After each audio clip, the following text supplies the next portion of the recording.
so I'm hoping you attempted this What About Us side on your own. If not, you can try to do some of it.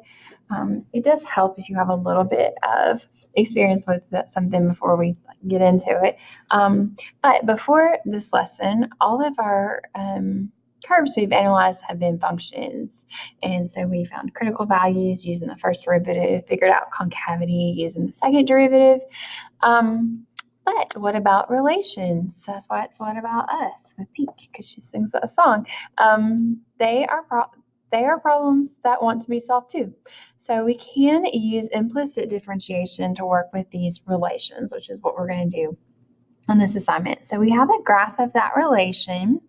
And the first question asks, where does the graph have vertical tangents and where does the graph have horizontal tangents? Well, this graph has vertical tangents here and here.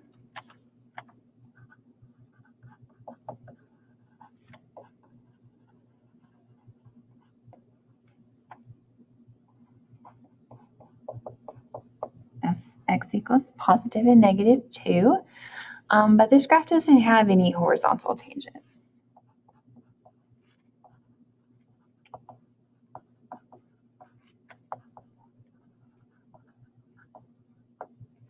Okay, now I'm going to erase that. Might mess with me later. All right. And then in which quadrants is this curve increasing and in which quadrants is this curve decreasing? So when I start over here at the left bottom, as we go up or as we go over to the right, it is increasing. We're going up. So this would be increasing. And same thing over here in quadrant 1, increasing, positive slopes.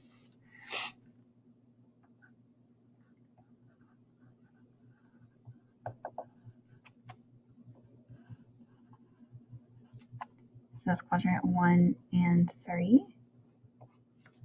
All right, and then likewise, we are decreasing in quadrants 2 and 4 because those quadrants, the relation has a negative slope.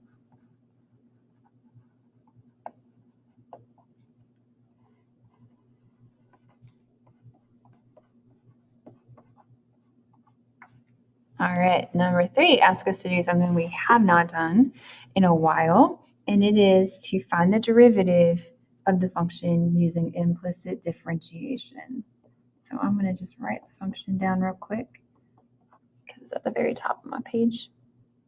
All right, so we use implicit differentiation when we can't easily solve for y, and this is a good example of one we would need to do using implicit differentiation.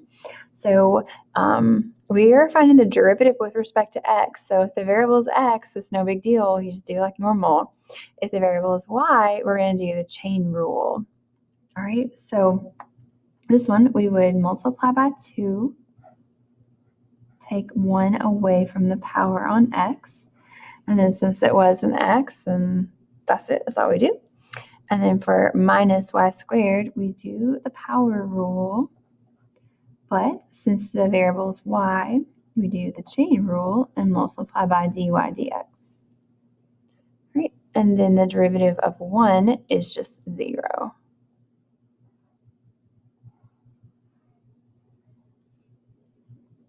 Okay. And then we want to solve that for dy dx. So I'm going to simplify that down and move the 2 dy dx over. And then I'm going to divide by 2y.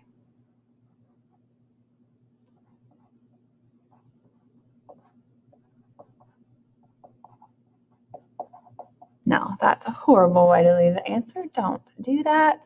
So we have x definitely on the numerator. So we have x over 2, which is like 1/2 x, divided by another 2, which makes it be 1/4 x. And then that y is down there in the denominator as well. Now, if that is just too much for you to process, you can do it step at a time, where you can take the numerator and multiply it by the reciprocal of what you're dividing by. you can do it that way, and you end up with the same thing. Okay, so the question 4 is, does your equation for dy dx support the answers in question 1 and 2? So 1 was about vertical tangents and horizontal tangents. So the vertical tangent would occur whenever the derivative is undefined, and it's undefined when y is 0 and y is 0 at those 2 points. Those 2 points. So yeah, that gives you the vertical tangents. And then the first derivative would be 0 at the horizontal tangents. So when x is 0, but if you look at the graph, there is nothing there when x is 0. So that's why there are no horizontal asymptotes. All right, question 2 is about increasing and decreasing. And a function is going to be increasing when the first derivative is positive. So let's talk about when that would happen.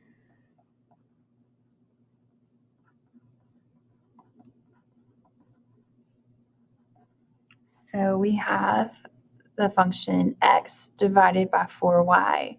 So for x divided by 4y to be positive, x and y should have the same sign.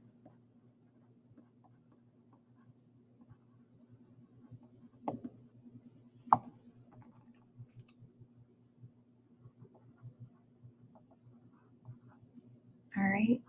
And if we're thinking about quadrants, x and y have the same sign in quadrant 1 and in quadrant 3. So that's why the function is increasing there, because the first derivative is positive.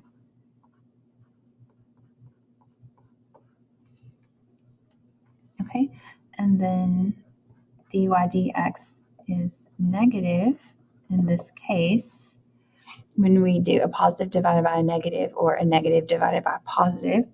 So when, I heard when twice here, sorry.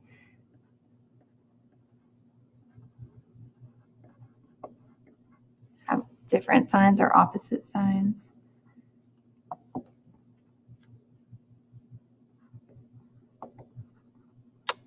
right, and they do have opposite signs. They do have opposite signs.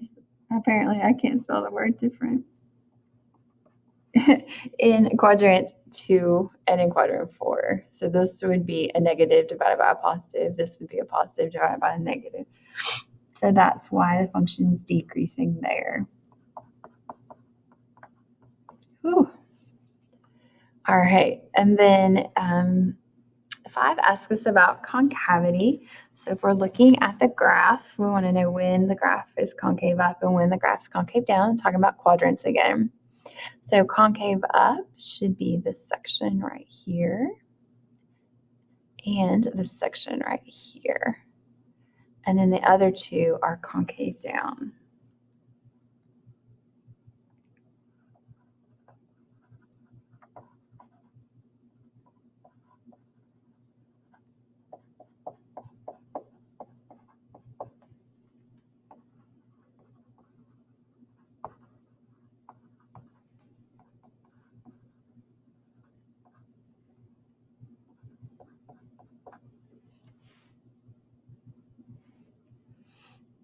Okay, now we're given the second derivative, which is nice because the second derivative is not always easy to find implicitly.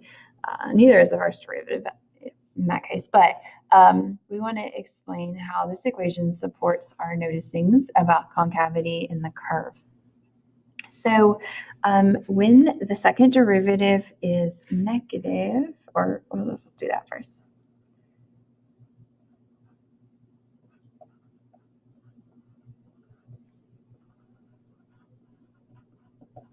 You're going to get concave down. And in this case, when this is our second derivative, the second derivative will be negative when we do a negative divided by a positive. And y is positive in quadrants 1 and 2. So that's why we said that the function was concave down there.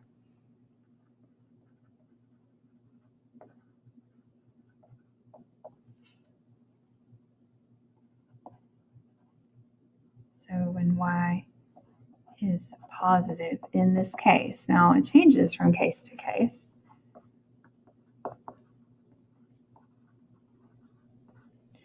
And that's going to be quadrants 1 and 2.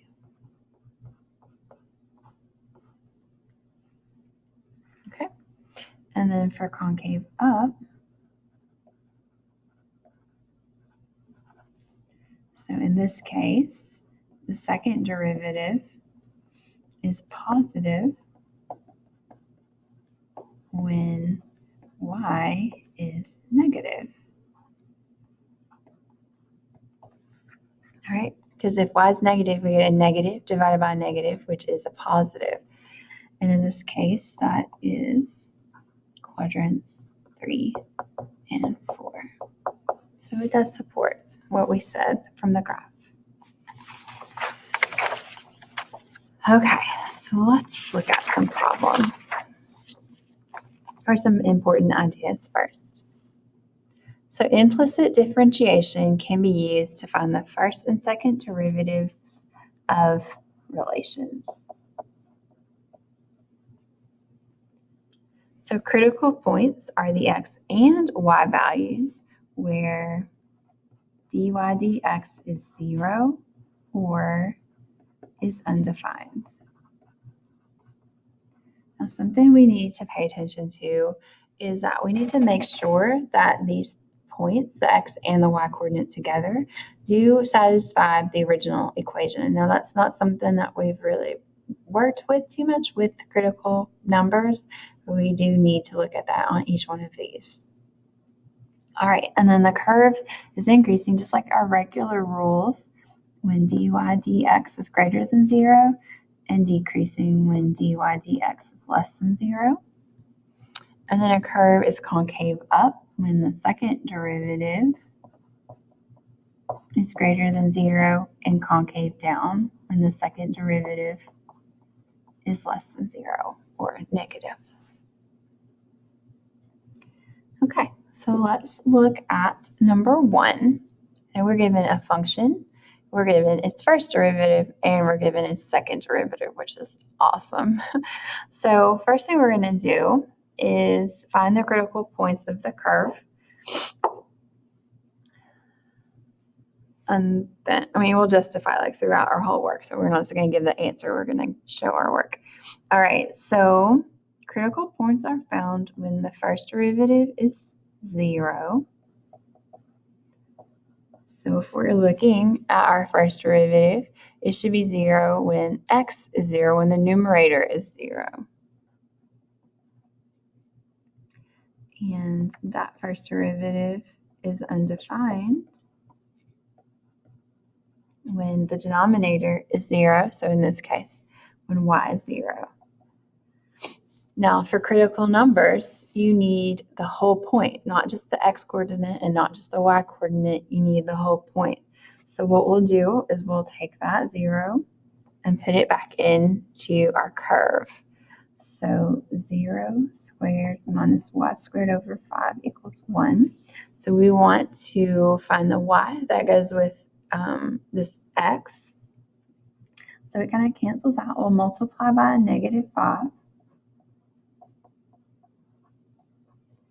Now, if we go to solve this for y, you get an imaginary solution. So this is not possible. So that means that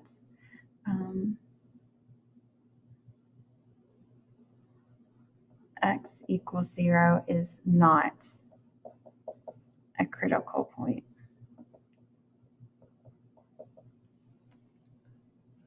There's another case like on the other side, there wasn't a value when x is 0, so that can't be a critical point. All right, then we want to find when the value of the function when y is 0, or not the function, the relation. So we put in 0 for y. So x squared equals 1.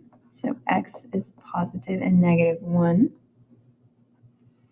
So that works out. So we have two critical points. One is 1, 0, and the other is negative 1, 0. Okay, so there's a little more work finding those critical points.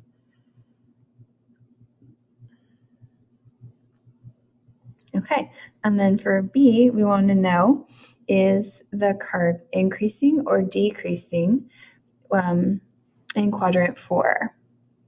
So that goes back to the first derivative. So in quadrant 4, think about, is the x positive or negative, and is the y positive or negative? So quadrant 4, to graph a point in quadrant 4, you do positive for the x and then negative for the y, because you go right and down for quadrant 4. All right, so if we were plugging in a value in quadrant 4 into our first derivative, we would have 5 times a positive, which is a positive, divided by a negative. So dy dx,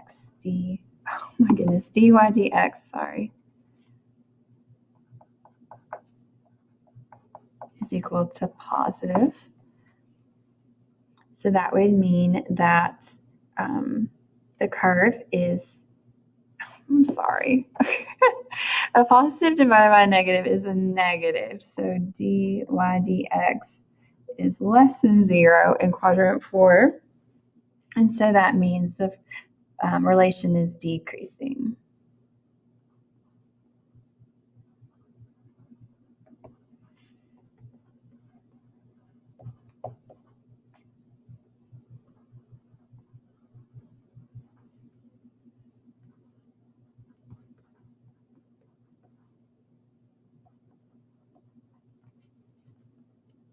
Sorry, I got a little distracted for a second and my brain.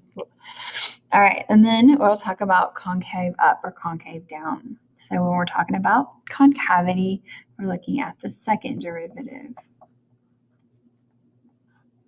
And so no matter what I put in to the second derivative, that top is negative 25. So the numerator is negative. All right, in quadrant 4, remember, in quadrant 4, y is negative. So if we have a negative raised to the third power, that's still a negative. So that's going to be a positive. So the second derivative is positive in quadrant 4. So that would mean that the curve is concave up.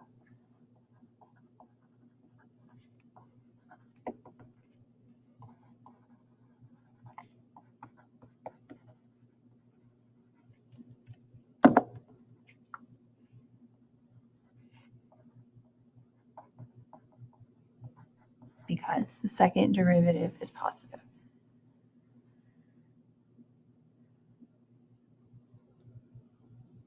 All right, number 2 is just asking us to find the derivative implicitly.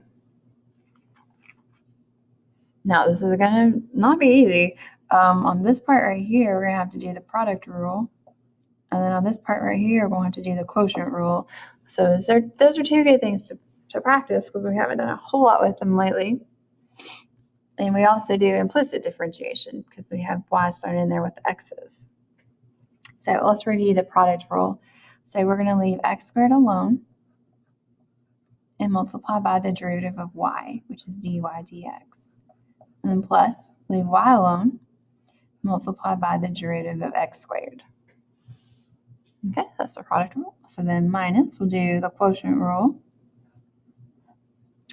We are going to do low, d high, minus high, d low, over low squared. Okay, and then equals, the derivative of negative 2 is just 0. Okay, so I'll clean this. Oh, I keep hitting my head. We'll clean this up a little bit.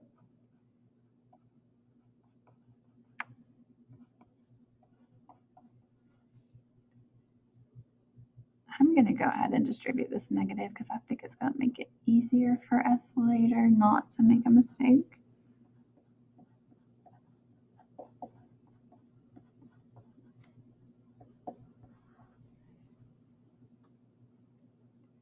All right, now this is just kind of giving me a headache because we have this y squared. So what I'm going to do is go through and multiply by y squared to get rid of that fraction. And then it's just going to be like a normal problem.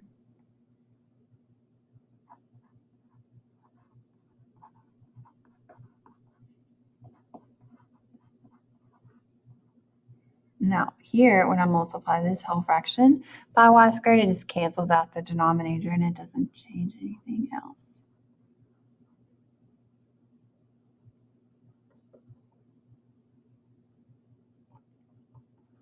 Okay, now that feels better, as long as I didn't make a mistake somewhere. You never really know. So now, anything that has a dy dx, I'm going to leave on the left. Anything that doesn't, I'm going to move to the right.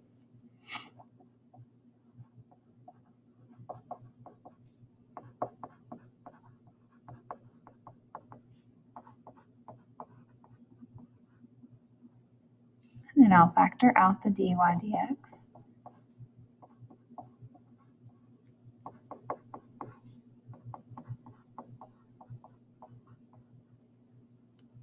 All right, and then I'll divide by x squared y squared plus x.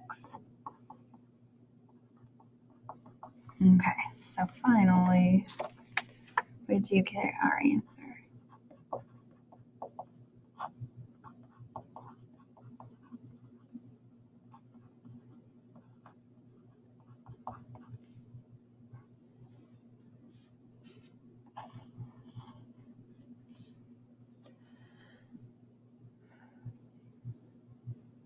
All right, and then 3. 3 looks like it's not going to be too bad because it's multiple choice, but it's kind of bad.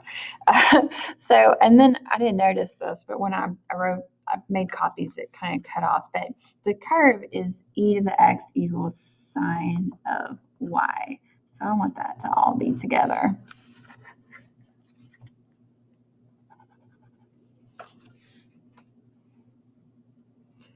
So I'm going to come over on the left column and I'm going to find dy dx.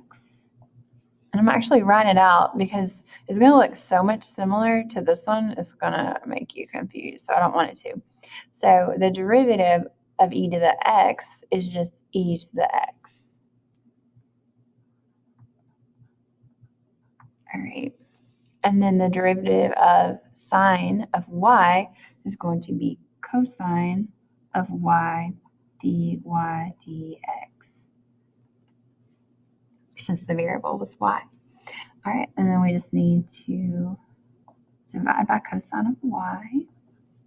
So dy dx equals e to the x over cosine of y. Now what we want, sorry, I didn't read the directions, is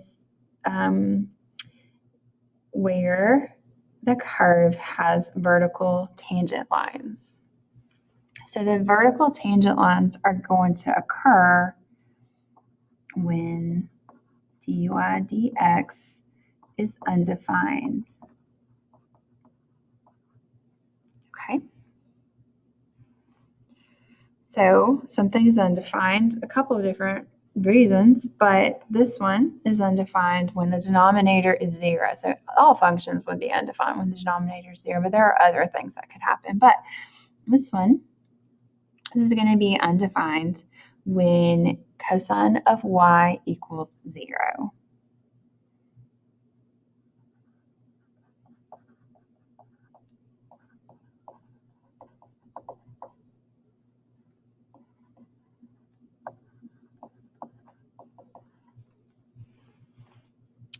All right, so we need to know how the cosine curve works.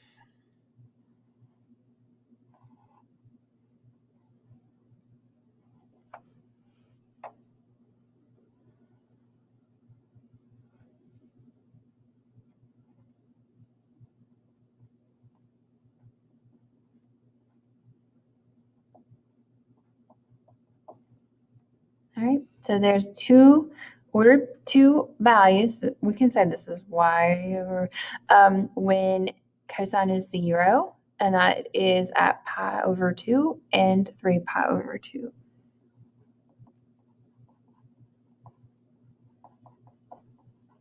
Now we cannot go ahead and pick the answer.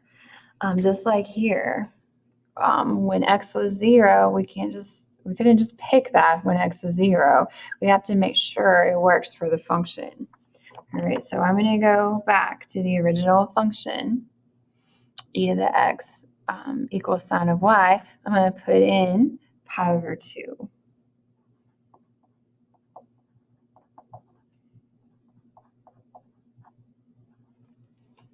for y. All right, now you also have to remember the sine curve.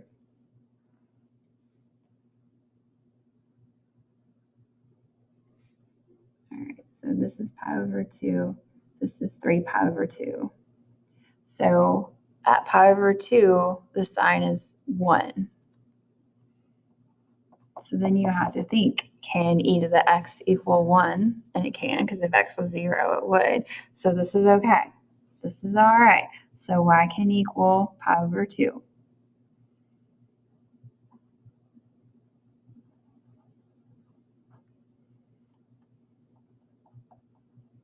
Now, the sine will repeat a pattern over and over again. So this could happen again. So for different x values. So we'll just leave it like that. Y can equal pi over 2. All right, so look at the other one.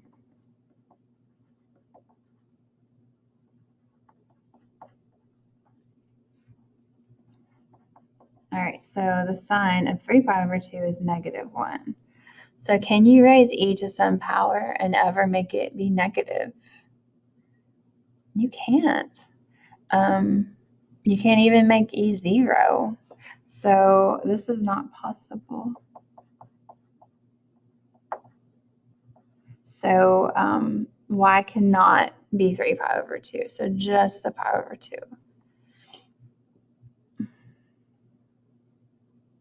So then we have to figure out which answer this is. So if it had been pi over 2 and 3 pi over 2, we would choose these in pi ones because that would take into both of those. So since we can't have 3 pi over 2, we're not going to choose that one. And then we have to see, is it okay for us to have the negative side or not? And it is. It is okay for us to have negative sides. So the answer is D. All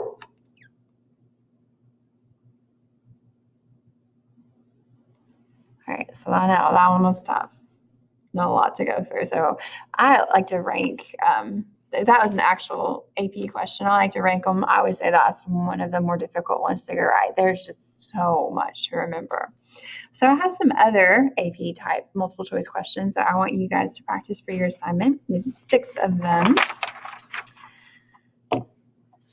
And then this is the last lesson in Unit 5. So we're getting ready to take a quiz or a test over the second half of Unit 5. So we'll talk more about that later.